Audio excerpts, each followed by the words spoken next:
Hablemos. Voces especializadas en ciencias sociales y humanidades. Historia, antropología, literatura, estudios políticos e internacionales, agua y sociedad. Divulguemos la ciencia. Hablemos.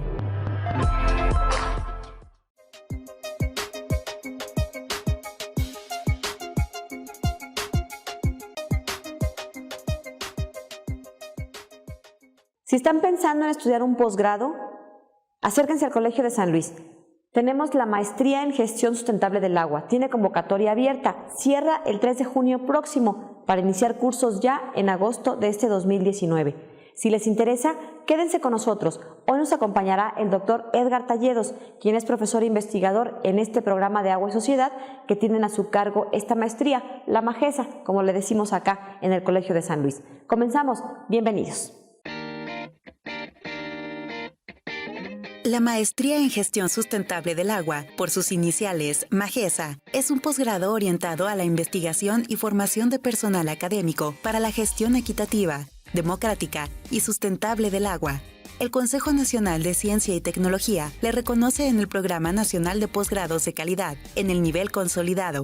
Se cursa en una modalidad escolarizada y cuenta con un plan de estudios que desarrolla 3 áreas de formación: teórica, metodológica y de investigación.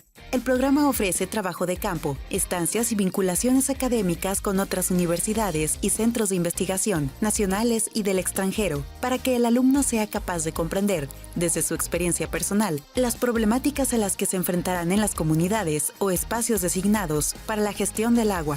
Es recomendable que los aspirantes cuenten con una carrera universitaria relacionada con el campo de las ciencias sociales o bien en las ciencias biofísicas. Para mayor información, visita nuestra página web www.colsan.edu.mx. Tienes hasta el 3 de junio del 2019 para participar en el proceso de selección. El Colegio de San Luis, CONACYT. ¿Qué tal? ¿Cómo están? Bienvenidos a este espacio. Les saluda Lidia Juache y hoy desde el Colegio de San Luis vamos a platicar de la maestría en gestión sustentable del agua. Nos acompaña uno de los investigadores que da clase ahí, es un profesor investigador de tiempo completo aquí en el Colegio de San Luis a través del programa Cátedras CONACYT y él es el doctor Edgar Talledos. Edgar, ¿cómo estás? Gracias por acompañarnos. Muy bien, muchas gracias por la invitación. Platícanos en principio cuál es tu formación, en qué estudiaste la licenciatura, luego la maestría y el doctorado. Bueno, mi formación es de geografía completa, ¿no? Desde la licenciatura, maestría y doctorado todo lo hice en geografía en la Universidad Nacional Autónoma de México, en la UNAM, ¿no? Y me especialicé en estudios de agua y territorio desde la licenciatura, ¿no? ¿Y por qué te interesó el programa de Agua y Sociedad del Colegio de San Luis? Bueno, porque primero hay que decir que el programa que tiene la maestría en gestión sustentable del agua es un programa interdisciplinario, no multidisciplinario más bien. Ese programa, pues como ustedes, bueno, seguramente saben, tiene ingenieros, antropólogos, hidrólogos, sociólogos, geógrafos, abogados, ¿no? En el cual pues se discuten las diferentes complejidades del agua, ¿no? Y a mí particularmente desde la licenciatura en los estudios que realicé en Oaxaca me di cuenta que el problema del agua y de la tierra pues, atravesaba una serie de complejidades y de temas que no bastaba solamente con una mirada, ¿no? Que era necesario ampliar una mirada móvil, como mencionamos en el programa, para entender la complejidad de los problemas contemporáneos del agua, que atraviesan un montón de cosas, ¿no? El Colegio de San Luis tiene abierta esta convocatoria para quienes estén pensando en hacer un posgrado. El Colegio de San Luis ofrece particularmente en este periodo esta maestría, la maestría en gestión sustentable del agua. Es por ahora la única maestría que tenemos abierta. Como ustedes saben, se imparten otras maestrías, otros doctorados, pero particularmente en este periodo estamos recibiendo a los aspirantes. Se realiza todo un proceso para la selección de quienes queden finalmente integrados para incorporarse a estudiar en el próximo mes de agosto. Así que bueno, pues la invitación está abierta, pueden consultar los términos específicos de la convocatoria en nuestra página web www.colsan.edu.mx y mientras, bueno, pues nosotros le vamos a platicar a lo largo de este programa con nuestro invitado de hoy, pues un poco de qué se trata esta maestría, las materias que se llevan, por qué es importante estudiar un posgrado, qué tipo de profesionistas estarían formándose. Así que bueno, pues con todas estas preguntas vamos a empezar. ¿Qué tipo de perfil, digamos, se tiene para ingresar a la maestría y con qué tipo de perfil saldrían una vez que concluyan sus estudios? Bueno, la maestría en gestión sustentable del agua, el perfil de sus aspirantes es diverso, ¿no? Exactamente porque es multidisciplinaria. Y hemos tenido en el programa la experiencia de las 4 generaciones que han pasado por el programa. Ha habido desde personas que han estudiado una licenciatura en Derecho, Ciencias de la Comunicación, antropólogos, geógrafos, etcétera, ¿no? Entonces, el perfil realmente de lo que se trata aquí es de tener un tema relacionado con el agua, ¿no? Desde una perspectiva social. Ustedes saben que a nivel nacional, internacional, hay diferentes cursos para estudiar el agua, ¿no? Y en el programa de Agua y Sociedad aquí en el Colegio de San Luis, una de las cosas que se discuten mucho es cómo se ha predominado una visión técnica y a veces de la ingeniería, ¿no? No en todos los casos, pero nosotros pensamos que ese es parte de un problema y es un tema muy importante, pero que la complejidad de los estudios del agua en términos sociales van más allá de solamente una variable, ¿no? Que puede ser ingenieril o técnica, que no deja de ser social. Entonces, en ese sentido, los aspirantes o las personas interesadas para estudiar la maestría, pues pueden ser personas que estudien administración turística, por ejemplo, ¿no? O personas que estudien ciencias de la comunicación, o personas que estudien derecho, que tengan interés en estudiar un problema social del agua, ¿no? ¿A qué nos referimos con social? Bueno, partimos de un hecho de que el agua, como parte vital del desarrollo no solo de la humanidad, sino del desarrollo económico, social y cultural, pues con esta visión multidisciplinaria tiene muchas vertientes, ¿no? Entonces, pues en términos de la administración turística, por ejemplo, el agua y turismo, pues es un tema que es necesario estudiar, ¿no? Los hidrólogos, por ejemplo, el clima, los microclimas, eso es súper interesante, ¿no? Tú tienes incluso un libro que tiene que ver con Huatulco, ¿no? ¿Tiene que ver un poco con turismo o nada que ver? No, sí, atraviesa el turismo, ¿no? Como te mencionaba, la perspectiva del agua que se ve en el programa en su complejidad es no solo histórica, política, económica y cultural, ¿no? Y obviamente la cuestión medioambiental. Entonces, este libro lo que trata es pues un tema amplio sobre Huatulco, no solo el turístico, como todos lo conocen ahora, sino cómo fue Huatulco y cómo se transformó en turístico, ¿no? Y cómo incluso ahora en el turismo perviven actividades de hace muchos años. Por ejemplo, la recolección de tinta del caracol púrpura, ¿no? Que hacen los indígenas mixtecos de la costa para extraer de un caracol de forma, pensamos, sustentable, porque vuelven a depositar el caracol, no lo matan, extraen tinta y con eso hacen sus bordados. Ha habido empresas incluso que se han interesado por quedarse con esa tinta, que es parte de la problemática social y que está asociada a un problema del agua, ¿no? En la cuestión del mar, la cuestión de cómo se usa el litoral, la cuestión de la tierra, ¿no? Y que hace parte también de las líneas de investigación que tenemos en la maestría en gestión sustentable, ¿no? ¿Cuáles son las líneas que tienen? Tenemos 3 líneas, discúlpenme, aquí tengo mi acordeón que no me lo... Porque aparte tienen unos nombres muy largos, pero muy interesantes, escuchen ustedes. El territorio, sustentabilidad y medio ambiente, equidad, culturas y políticas del agua, e historia ambiental y aprovechamientos hidráulicos.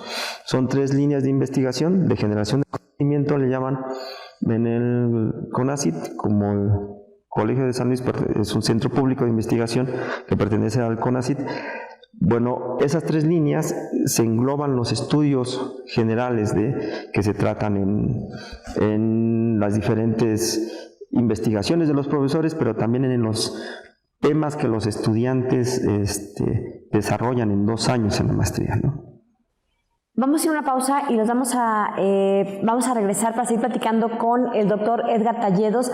Él es investigador de aquí del Colegio de San Luis, del programa Agua y Sociedad.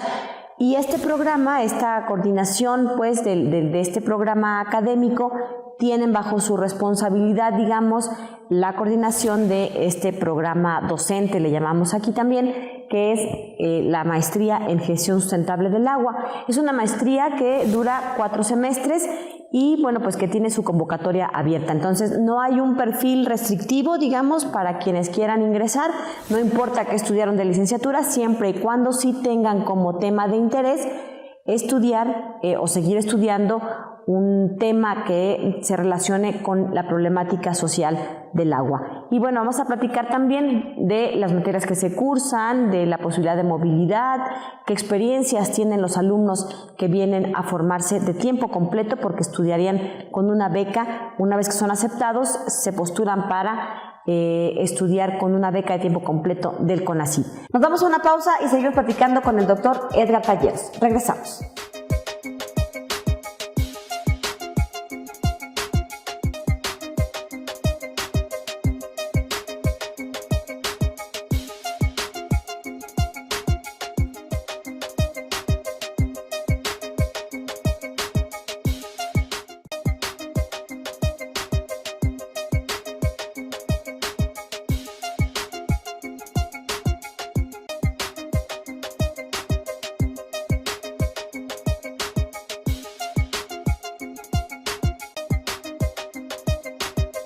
Estamos de regreso, estamos platicando el día de hoy aquí desde el Colegio de San Luis con el doctor Edgar Talledos.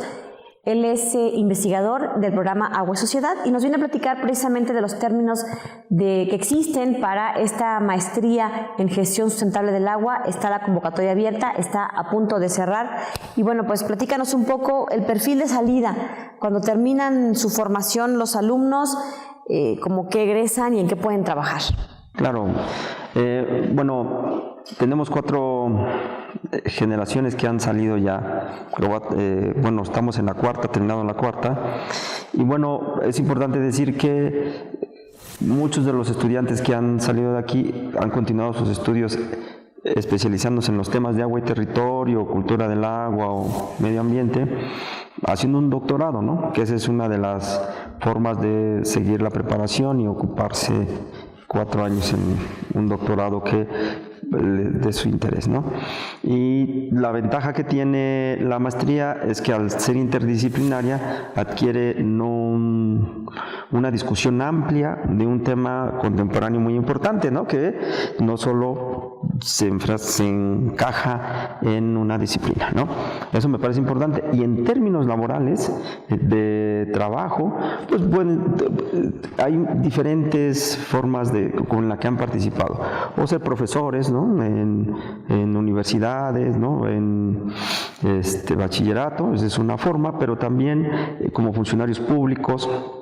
Eso muchas personas que han venido a estudiar acá ahora participan en sus comunidades como funcionarios, como autoridades locales, pero también en instituciones gubernamentales, ¿no? Entonces, no está cerrada, aunque pareciera, no es así. La maestría de gestión sustentable del agua lo que ofrece es esa perspectiva amplia de los estudios sociales del agua que permita participar en las diferentes vertientes, por ejemplo, la meteorología, ¿no? ¿Qué tendría que ver el agua con la meteorología? Pues todo, ¿no? En términos de los climas, de cómo se mide el clima, de cómo existen microclimas, ¿no? Que ustedes saben que el clima y el tiempo atmosférico son 2 cosas distintas, ¿no? El clima es una media de cómo se comporta la temperatura y la precipitación, Y los microclimas son los lugares específicos de cómo se comportan esas variables, ¿no? Entonces, eso es muy interesante estudiarlos porque ustedes van aquí al desierto, entre comillas, de San Luis Potosí o al altiplano y se encuentran con grandes, pequeños lugares y grandes cultivados que parecen oasis, ¿no? Entonces, eso hace parte no solo de los microclimas, sino de la extracción de agua subterránea también, ¿no? Entonces, para no desviarme, en términos de no solo la aplicación del conocimiento que tendrán los jóvenes al egresar, sino de las opciones laborables, me parece que son amplias, porque también pueden participar en ONGs, ¿no? Y hay mucha discusión dentro de las ONGs de que se convierten en una opción laboral para el estudio del agua, ¿no? Porque son finalmente formados como científicos sociales, pero con la capacidad y las habilidades para después incidir en toma de decisiones, en políticas públicas, y eso se puede hacer desde instancias gubernamentales, pero también desde organizaciones, como bien decías, de la sociedad civil. Platícanos sobre la dinámica una vez que ingresan a la maestría, qué opciones hay, horarios, cursos, viajes, intercambios, ¿qué pasa con los estudiantes? Bueno, la convocatoria, creo que si me permites mencionarlo, es una convocatoria que se abre cada 2 años, es bianual, y se puede acceder con un tema, les decía, tienen que tener escrito un proyecto de investigación, un anteproyecto, que se convierte en proyecto después de pasar las evaluaciones que son realizadas por los profesores investigadores del programa. Entonces, ese programa lo que hace es verificar que se tengan ciertos requisitos para poder acceder, y a partir de ahí también, después en su ingreso se concursa para una beca beca nacional, porque la maestría en gestión sustentable del agua es parte del Programa Nacional de Posgrados, ¿no? Que se encuentra en su nivel consolidado. Entonces, eso significa que tenemos un nivel suficientemente alto para los estudios que hacemos del agua. Entonces, eso también nos da posibilidad de tener beca para tiempo completo de los estudiantes, que significa que tener una manutención por 2 años, que son 4 semestres, para hacer su investigación, ¿no? Su investigación que no necesariamente tiene que ser de San Luis o de México, porque hemos tenido estudiantes de países de África, ¿no? de Centroamérica, y promovemos que sean estudios no solo de San Luis o de México, sino de otros lugares. Actualmente tenemos un estudiante que está estudiando un lago muy interesante en Guatemala, ¿no? Y eso creo que nos lleva a las discusiones todavía más amplias y complejas del agua, ¿no? Que no solamente el agua tiene que ver con tubos, ¿no? O solo con San Luis. O solo con San Luis, o solo con escasez que se va a acabar, sino hay una gran cantidad de temas por estudiar, ¿no? Entonces, creo que en términos, en la dinámica pueden tener esa beca. Y en el se tiene una serie de materias que hay que cursar, metodológicas y teóricas, y de tópicos selectos se llama también, donde se ven diferentes temas relacionados al agua, hidráulicos, climatológicos, ¿no? Con diferentes expertos que les decía ya que tenemos en el programa, ¿no? Además de eso, pueden hacer estancias en el extranjero los estudiantes, aplicar con una beca mixta dentro del CONACYT, se llama esa beca, y pueden ir a cualquier parte del planeta, a China, a África, a Australia. Lo que promovemos es un intercambio que vea diferentes miradas y realidades, ¿no? Que nos permita entender la complejidad, que es amplia. O sea, tenemos muchos estudiantes que han estado en España. España tiene un gran problema de acceso al agua por la afluencia turística, pero también por el desarrollo inmobiliario. Y así, ¿no? Creo que eso es muy importante decirlo, porque las personas que acceden a la maestría no necesariamente también tienen que ser jóvenes que salen de la licenciatura, sino pueden ser también personas que tienen una licenciatura y que trabajan en el servicio público y que quieran profundizar sus estudios y puedan hacer una investigación acá, ¿no? Los alumnos están trabajando de manera paralela, es decir, en su formación como maestros, pero también en su tesis, ¿no? Tienen que ir avanzando prácticamente a la par, porque en cuanto terminan, estarían presentando ya su trabajo de investigación. Claro, porque los estudiantes llegan entran a la maestría con un proyecto, un anteproyecto de investigación, ¿no? Con un tema desarrollado, con unas características que son descritas en la convocatoria, que los invitamos y las invitamos a que la revisen, pero en términos de la investigación, el programa, la maestría es de investigación, ¿no? En ese sentido tienen que entrar con un proyecto de investigación que toman clases, obviamente aprenden desde cómo se da la clase, sí, pero desarrollan técnicas metodológicas, teóricas y también herramientas técnicas como desarrollo para hacer mapas, ¿no? Cómo hacer las entrevistas, cómo hacer los recorridos de campo, cómo hacer recorridos de campo en la ciudad o en el medio rural, cómo hacerlo en un lugar donde es muy violento, ¿no?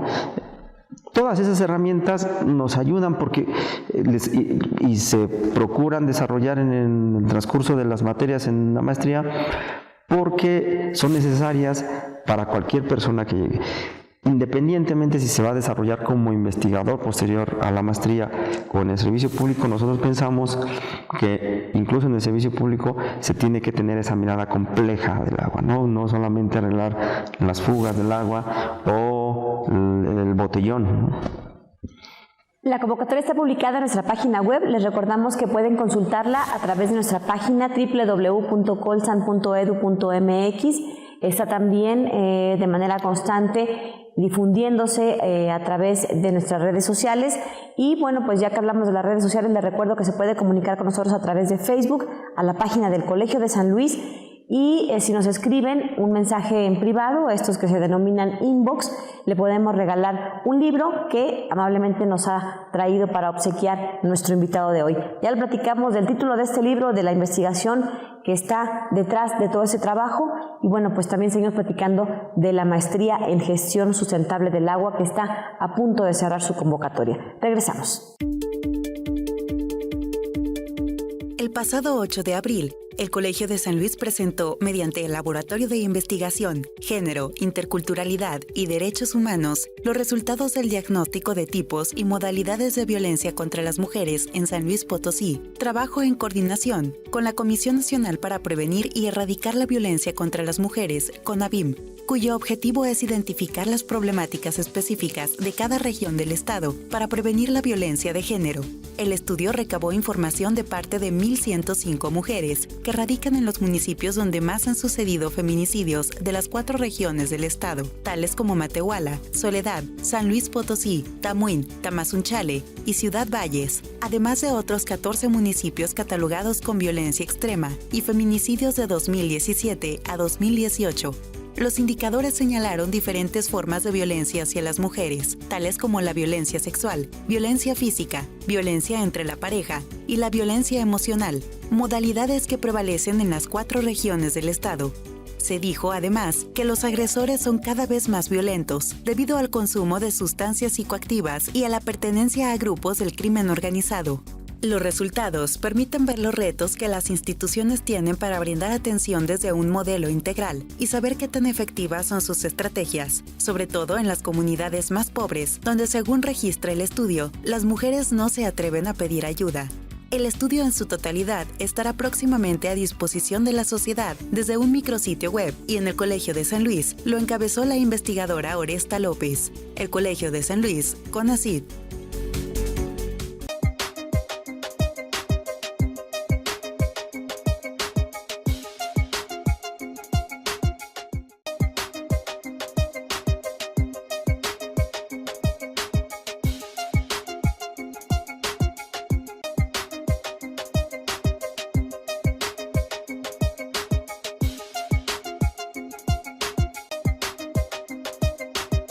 Estamos de regreso desde el Colegio de San Luis y nuestro invitado de hoy, el doctor Edgar Talledos, nos está platicando sobre la convocatoria para estudiar la maestría en gestión sustentable del agua.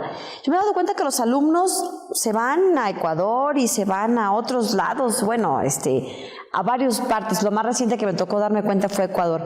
Es decir, tienen un acompañamiento por parte de los profesores investigadores de aquí del colegio para interrelacionarse, para visitar nuevas experiencias, nuevos centros, nuevas universidades, centros educativos, los acompañan también en esa parte.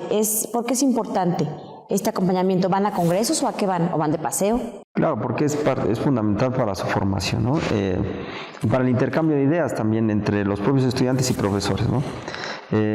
Bueno, en ese sentido hay que decir que la maestría, cuando el estudiante aplica y pasa las diferentes pruebas para quedarse, tiene un tutor en el primer semestre, ¿no?, que lo acompañan para guiarlo en términos, sí, de su investigación, pero también de qué clases tomar, planear los 2 años de su investigación, ¿no?, qué posibilidades tienen de trabajo de campo, los recursos obviamente con los que cuentan en términos de beca y de traslados a otros países o congresos. Y después de esa figura de tutor se cambia a una de asesor de tesis, de investigación, del proyecto de investigación, que no necesariamente es el mismo tutor, ¿no? Eso depende del estudiante y de la temática que termina por consolidar en el primer semestre. En ese sentido, el profesor lo que hace es acompañar al estudiante en términos de la experiencia que tiene el profesor, no solo en los temas, sino en la experiencia de las salidas de campo y de los congresos de investigación. Por ejemplo, los estudiantes van a eventos nacionales. Hay un encuentro de estudiantes sobre estudios sociales del agua que se desarrolló aquí en el Colegio de San Luis, pero también en Monterrey. También hay encuentros en Sudamérica, ¿no?, donde los estudiantes se organizan y van con parte de sus recursos de su beca, pero también pueden concursar a otros apoyos, ¿no?, a otras becas. Aquí de lo que se trata es que el estudiante desarrolle su investigación de la mejor manera, pero también que tenga una mejor preparación intelectual y desarrolle sus capacidades técnicas y metodológicas en el tema de investigación, ¿no? Yo creo que un ejemplo muy cercano, que podría ser de utilidad a nuestro auditorio, espero, para darnos una idea de los maestros o doctores, los académicos que están investigando estos temas del agua desde la perspectiva que se provoca acá en el Colegio de San Luis, es decir, que tiene que ver con las ciencias sociales, no tanto como fenómeno técnico o desde otras ciencias, sino con la mirada de las ciencias sociales o de estas disciplinas. Es aterrizar a lo mejor en un programa o en un proyecto, mejor dicho, como tu caso. ¿Tú cuál es tu tema de estudio? Acabas de publicar recientemente un libro. ¿Cómo se vincula todo esto con el estudio del agua? Bueno, por ejemplo, estoy terminando ahora de escribir un libro colectivo, organizando un libro colectivo que habla específicamente de turismo, ¿no? Bueno, a mí me parece interesante eso, porque el turismo ahora pues es una actividad pues muy cercana a todas las familias en México, en el mundo, ¿no? En el mundo el turismo se convirtió en una forma de resolver el periodo vacacional, ¿no? Entonces el turismo utiliza mucha agua, pero también mucha tierra. Como dice un autor que estudia el turismo, sin tierras no hay paraíso, ¿no? Entonces, pero tampoco sin agua. Entonces, los turistas cuando viajan necesitan no solo cierta infraestructura, sino ciertos paisajes y cierto tipo de agua, ¿no? Ningún turista en sus vacaciones va a encontrarse con un lugar que parezca hosco o poco amigable, ¿no? Aunque existe un turismo que le llaman negro y que va a lugares específicamente, pero en general ese turismo necesita que las sábanas estén limpias, que los cuartos de hotel estén limpios, que la alberca, que el mar, etcétera, etcétera. Es un tema territorial. También es una forma de cultura del agua, pero también es un tema de gestión del agua, ¿no?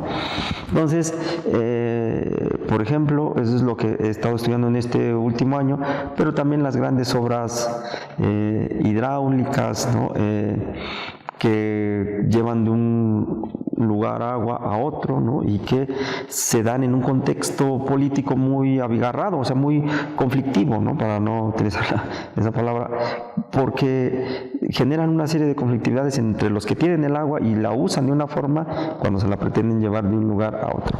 Ese es otro tema, pero actualmente tenemos un proyecto sobre riesgos y capacidades sociales, de Agenda Social del Agua se llama, riesgos y capacidades sociales, en donde vemos la cuestión del riesgo y el agua. Y la cuestión de los riesgos relacionados con el agua no solamente como fenómenos hidrometeorológicos. Los fenómenos hidrometeorológicos están, ¿no? Las nevadas, granizadas, huracanes, ciclones, frentes fríos, ¿no? O el cambio, los frentes fríos que originan una serie de tipo de lluvias, un tipo de nubes, ¿no? Pero lo que vemos es cómo no solo se construyen los riesgos socialmente, es decir, qué pasa en ese lugar donde precipita el agua que lleva a que la casa o el solar se inunde, ¿no? Y se lleve toda la milpa. ¿Qué pasó para que estuviera instalado ahí? Tendremos que hacer un estudio, ¿no? De la complejidad de esa construcción social, pero también de qué hace la gente frente a esos tipos de fenómenos. Y lo que hemos encontrado, por ejemplo, es que está sumamente organizada, incluso en la ciudad, ¿no?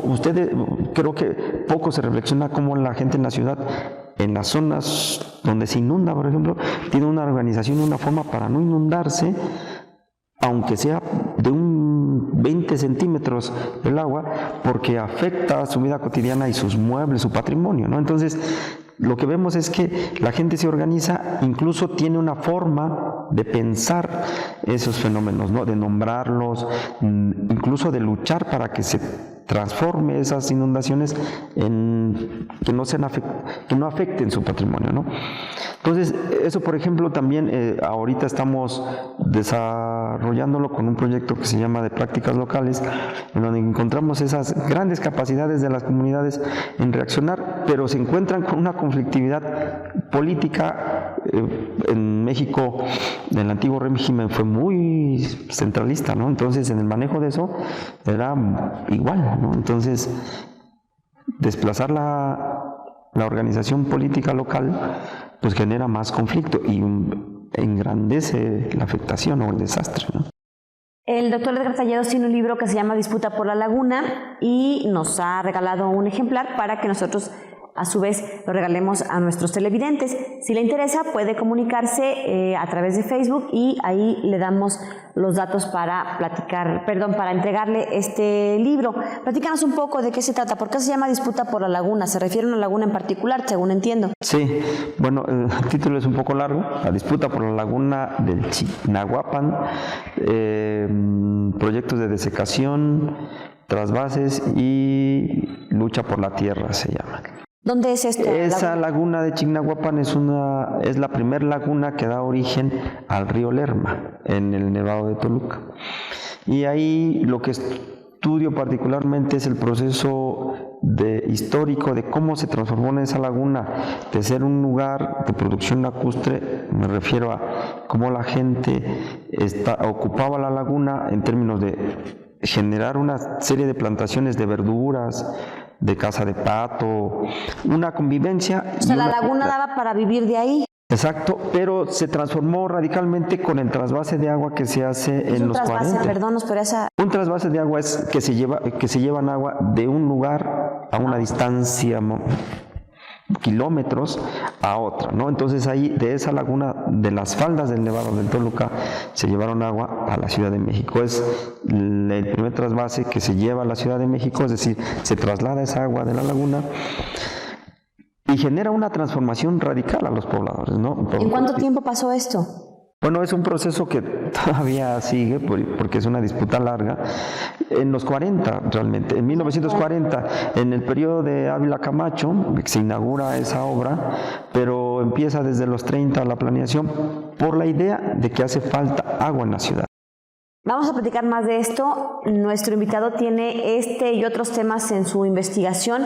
Está acá como parte del proyecto de Cátedras CONACYT y, bueno, pues finalmente tiene que ver con la mano del hombro, la intervención social en estos fenómenos de agua, porque como nos decía, finalmente, pues el huracán y el ciclón siempre han existido, pero cómo evitar que acabe esto en una tragedia humana. Bueno, pues de eso se trata parte de la investigación que se realiza con un enfoque social en fenómenos de agua. Regresamos después de esta pausa.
Bien, estamos de regreso desde el Colegio de San Luis y estamos platicando con el doctor Edgar Talledos. Antes del corte nos comentaba sobre este libro que tiene La disputa por la laguna, un caso específico del Estado de México, una laguna en donde daba para vivir a la gente que estaba ahí, entiendo, y de pronto cuando hay una práctica que se llama trasvase, que es llevarse esa agua de esa laguna a otro lado, en este caso la Ciudad de México, pues le cambió la vida literalmente a los pobladores. Claro. ¿Qué pasó con esa disputa por la laguna? Bueno, realmente la laguna ¿Se secó?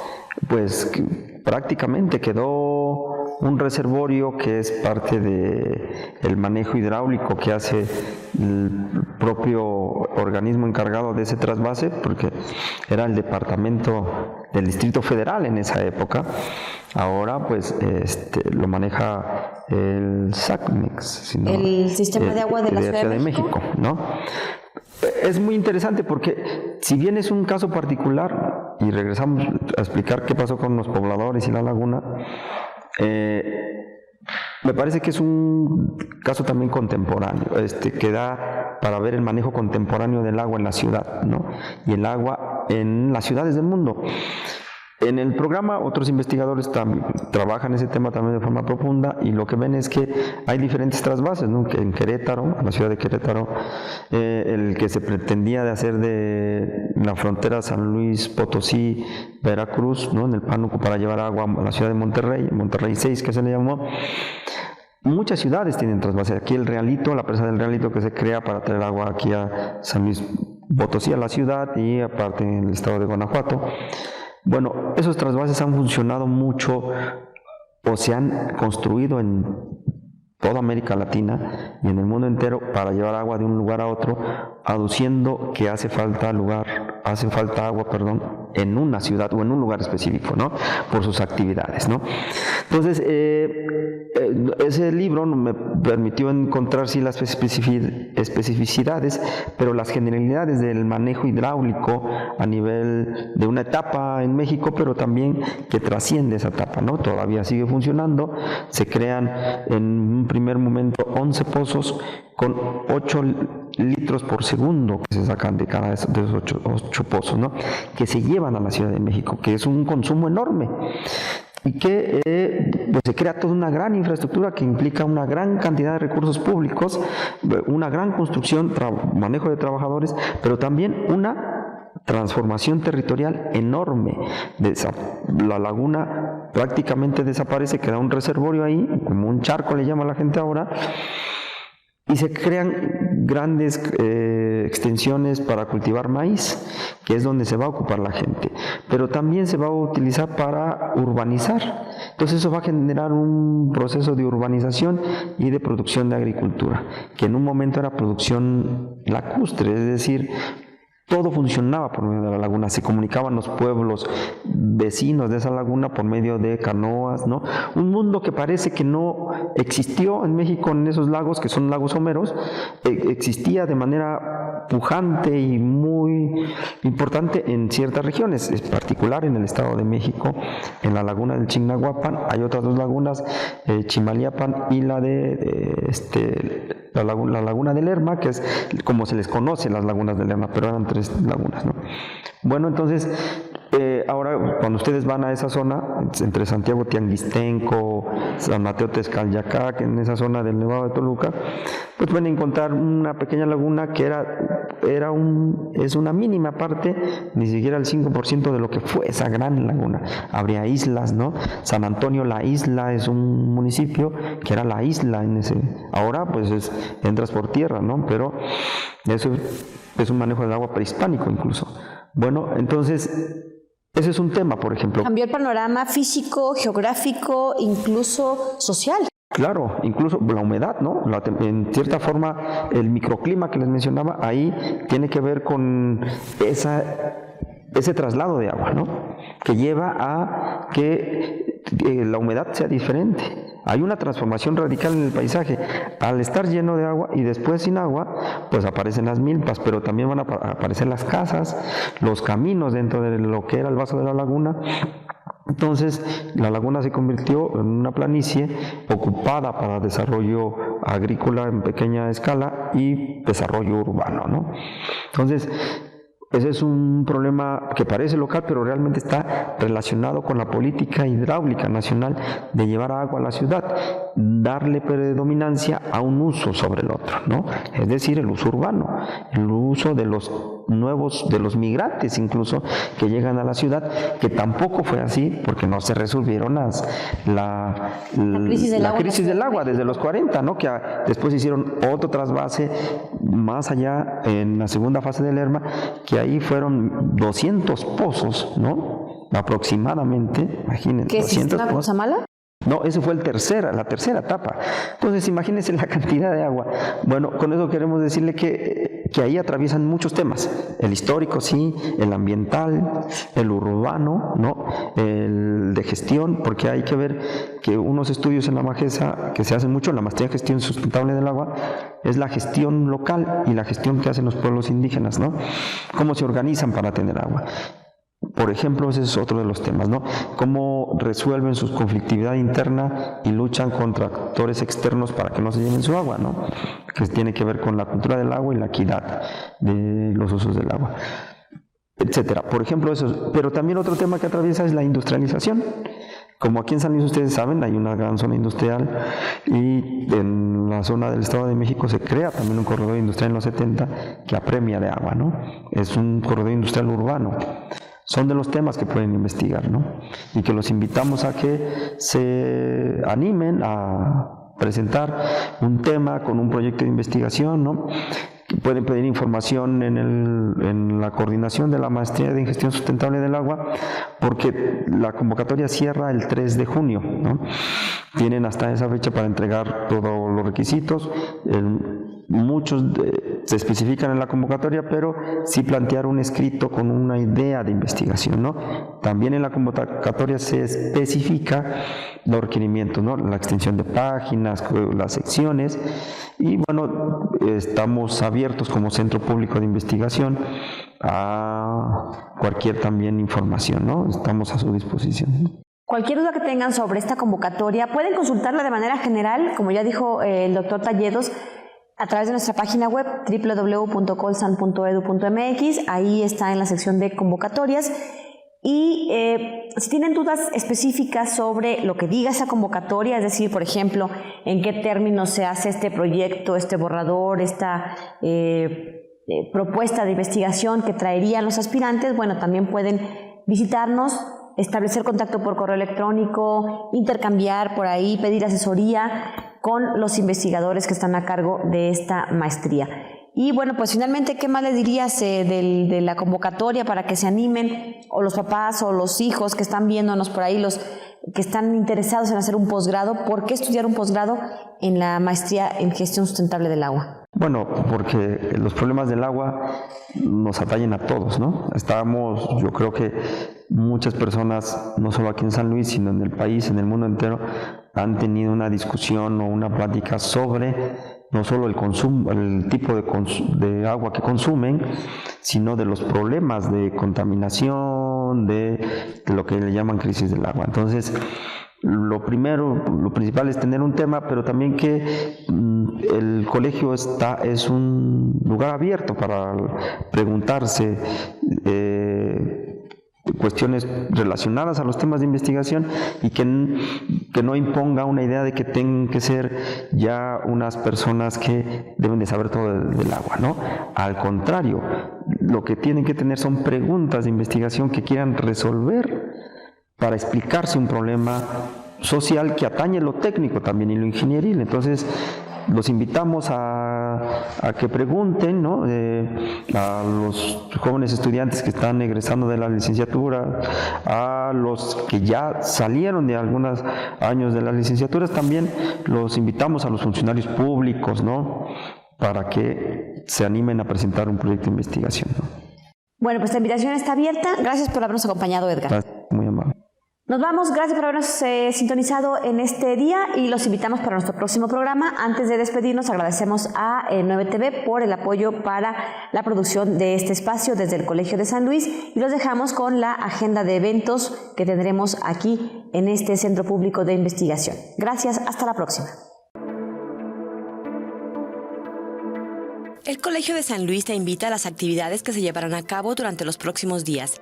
Del 29 de abril al 3 de mayo se realizará el curso Densidad, Profundidad y Prestigio en la Poesía Mexicana de los siglos XX y XXI, como parte de la Cátedra Institucional Manuel Calvillo 2019, con la presencia del doctor Alejandro Higashi de la Academia Mexicana de la Lengua, de las 10 a las 14 horas en el Aula Magna. El 30 de abril se llevará a cabo la cuarta sesión del Seminario Permanente La Seguridad Humana, una estrategia indispensable para México, con el tema La importancia de la calidad del agua en la seguridad humana, con la ponencia de la doctora María de Ogracias Ortiz de las 17 a las 20 horas en la sala de videoconferencias 1. Del 2 al 3 de mayo, el Colegio de San Luis te invita a través de la Licenciatura en Relaciones Internacionales al Colsamún, que tendrá lugar en el auditorio. Habrá conferencias a cargo de expertos internacionalistas. El 3 de mayo se realizará la presentación editorial Los sueños del Nahual, microrrelatos de la tradición oral. Presentan la doctora Claudia Carranza y la doctora Claudia Rocha a las 19 horas en el auditorio del Museo Federico Silva. El 7 de mayo se llevará a cabo la sexta sesión del seminario Nuevos retos de la ecología cultural política, a cargo del doctor Pedro Tomé, de las 9:30 a las 11 horas en la sala de videoconferencias 3. Puedes consultar estos y otros eventos en nuestra página web www.colsan.edu.mx, así como nuestras redes sociales. Búscanos en Facebook y Twitter. El Colegio de San Luis, CONACYT.